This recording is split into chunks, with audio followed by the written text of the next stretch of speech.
Good morning everyone, I am Abdul J. Jamara. For this video, I will be discussing one of the approaches in teaching, especially in mathematics. Throughout my presentation, I will be giving you the concept, advantages and disadvantages, how you can use this method in your class, and also I will be giving some examples. When people think about math, they usually think about formulas, problems, and boring class lectures.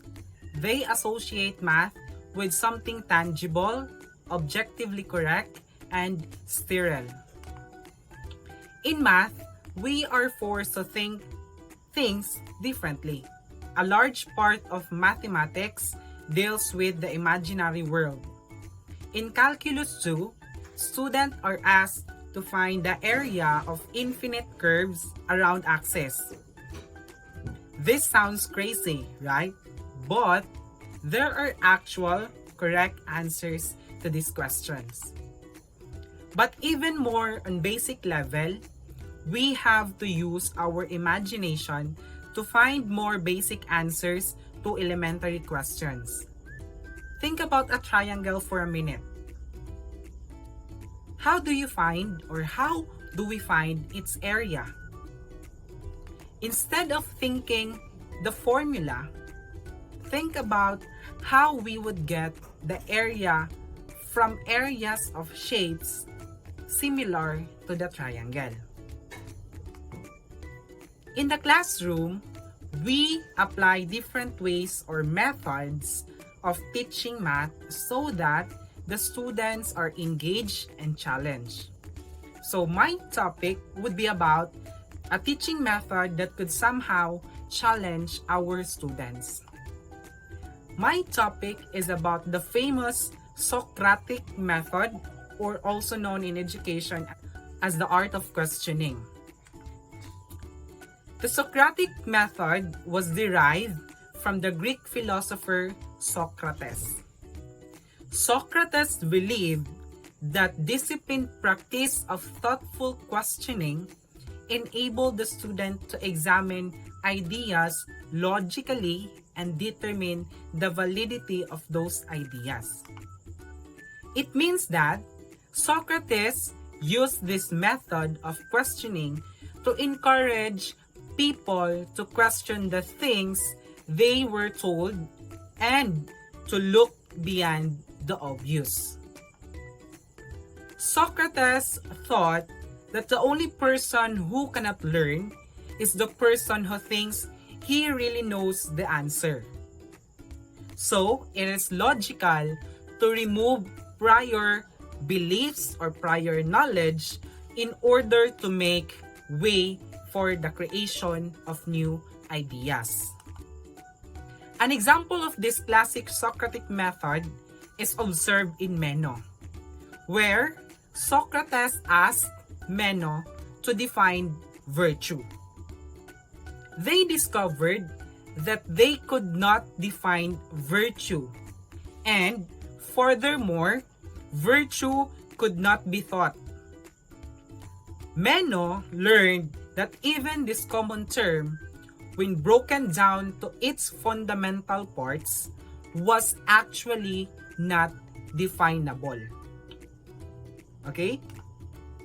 So as you might imagine, it was an earth-shattering revelation for Meno to realize that it was impossible to trust even the most basic beliefs. The abolishment of prior beliefs or prior knowledge on a subject is the deconstructive phase of Socratic method. By definition, this method deconstructs all prior thoughts on a topic and leads the learner without a satisfactory answer to the primary question. In education, it is widely used term for the art of questioning. Teaching via question and answer dialogue between a teacher and a student.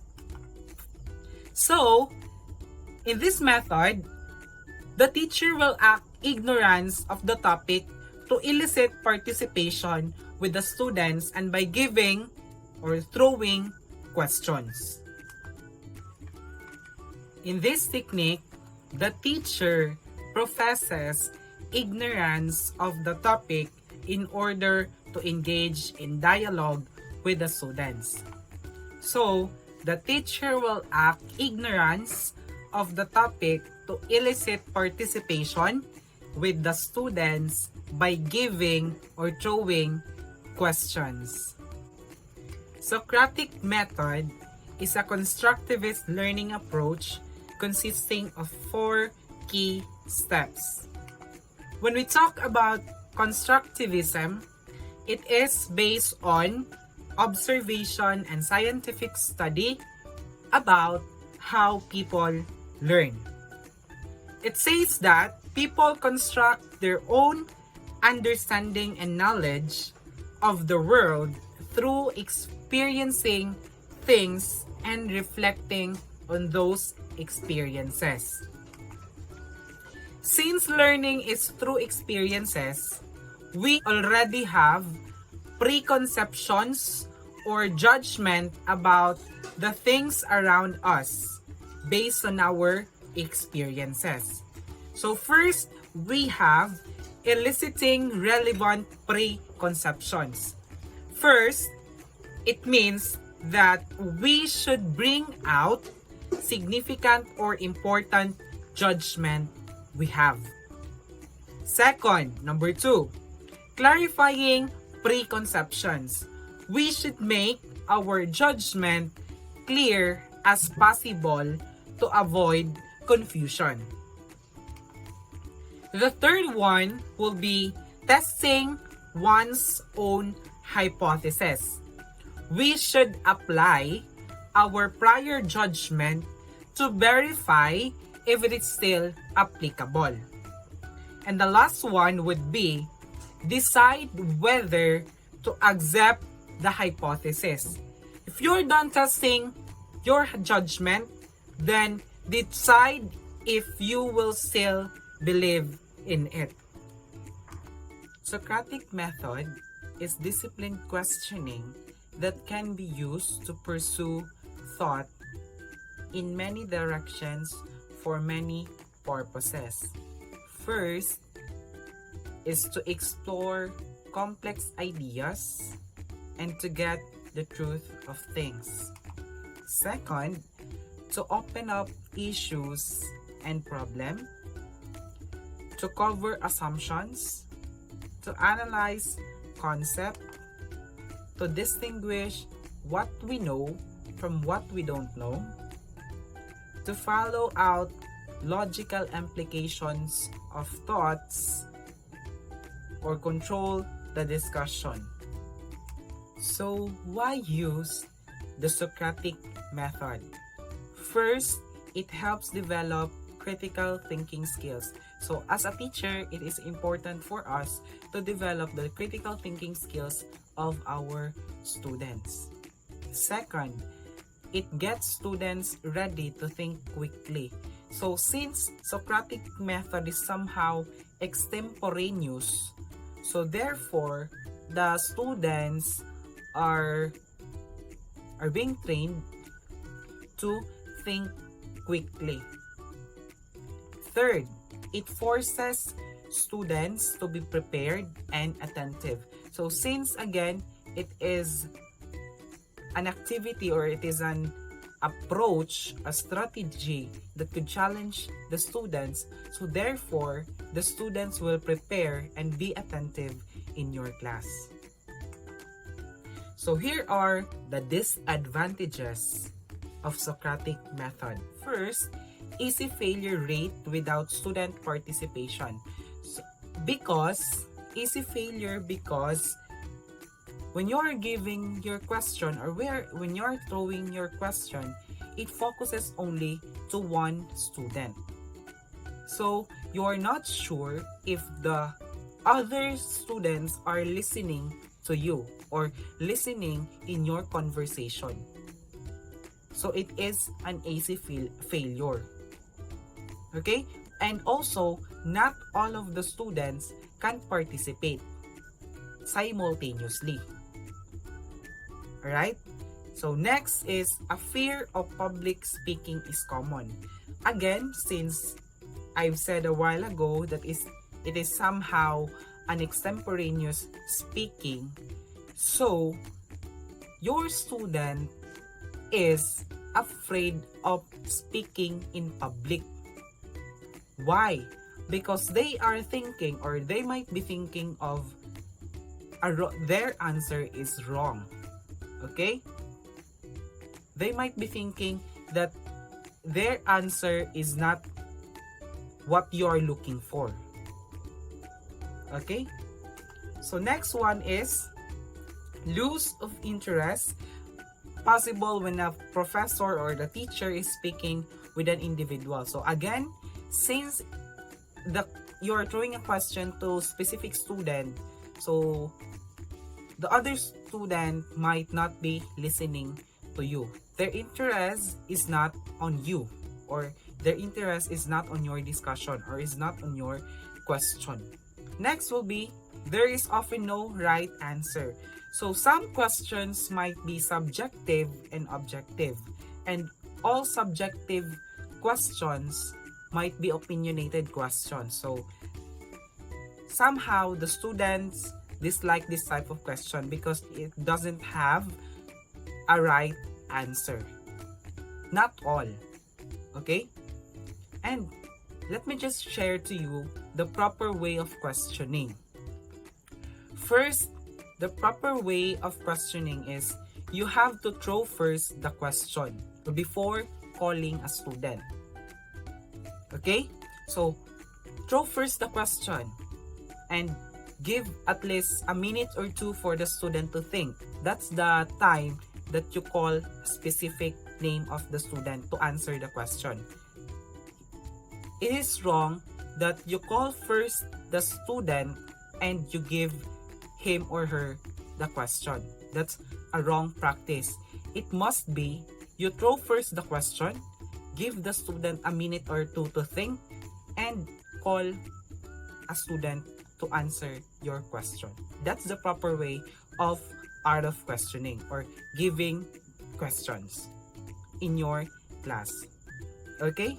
So next will be, it's sometimes difficult to handle the multiple responses for a given question.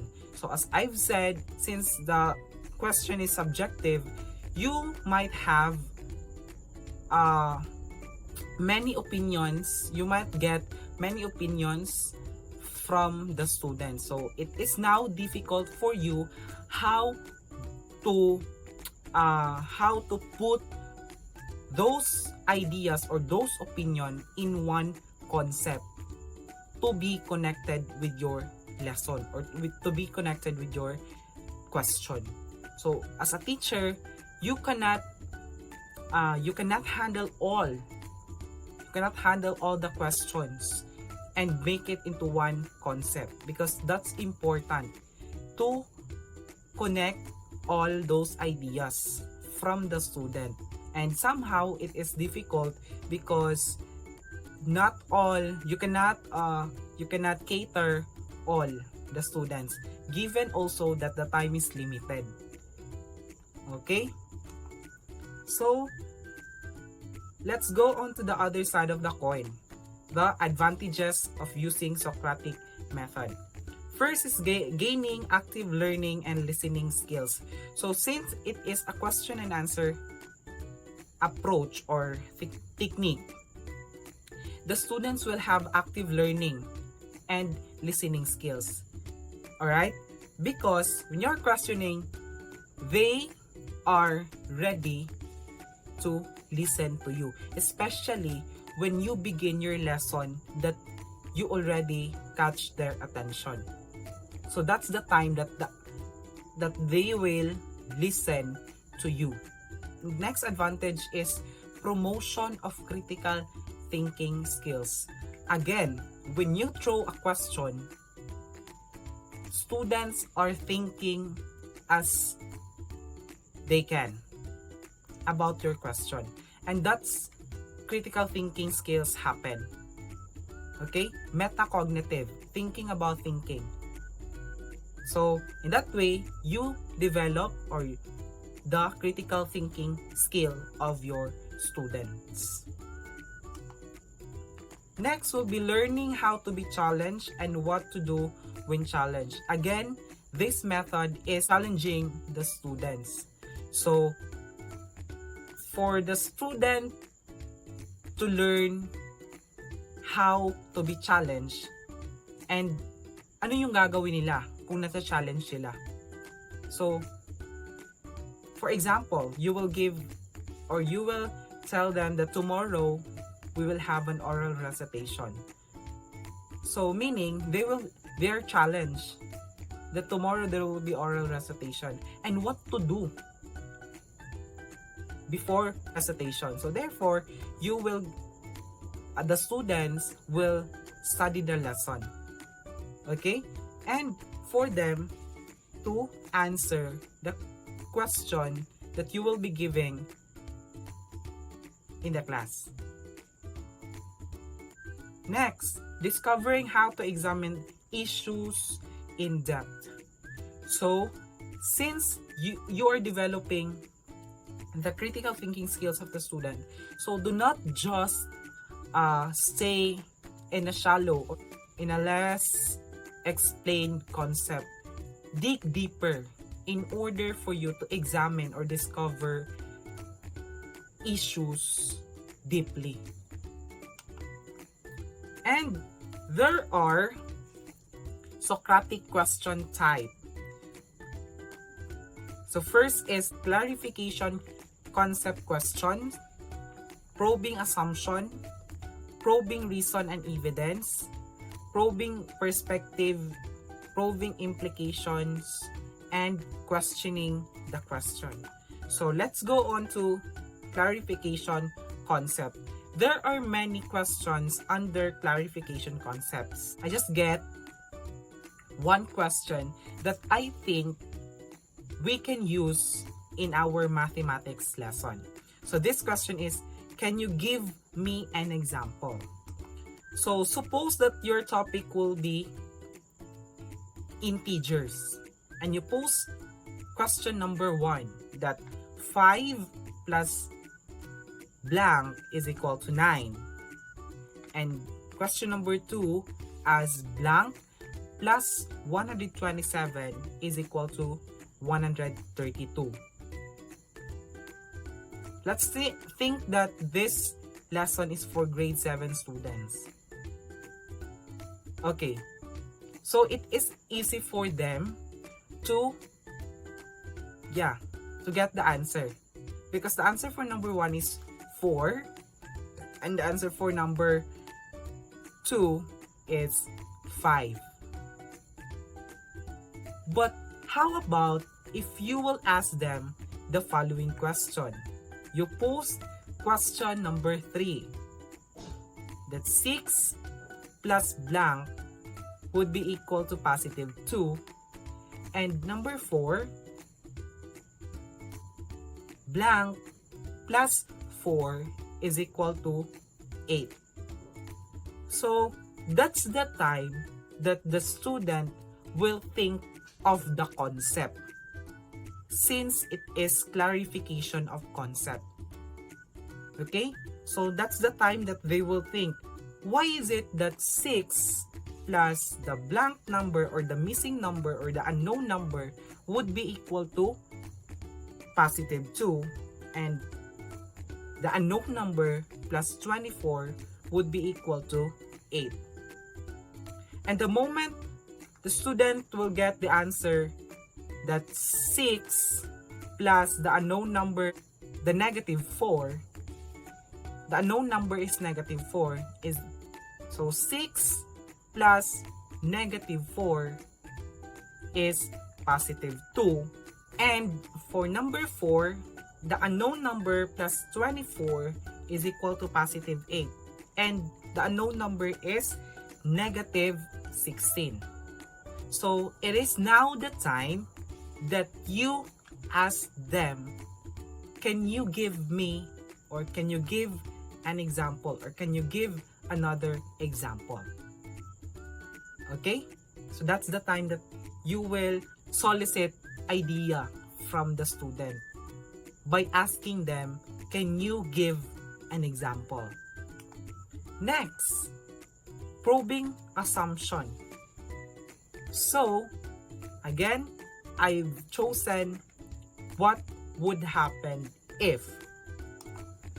So, what would happen if we have these integers? So, let's just proceed with the lesson. What would happen if we have these integers? Question number 5. Negative 7 plus 3. What would be the answer? And number 6, negative 8 minus negative 9. What would be the answer? So, it is how probing assumptions. Since earlier, they clarify the concept. And now, you try to ask them what would happen if we have these integers. Next, probing reasons and evidence. So what evidence is there to support what you are saying? So if ever they can answer what would happen if we have these integers, then you can now have, or you can now ask them, what is your evidence? So hahanapan mo siya ng reason kung bakit niya nasagot yon, or hahanapan mo siya ng evidence kung bakit niya nasagot yon.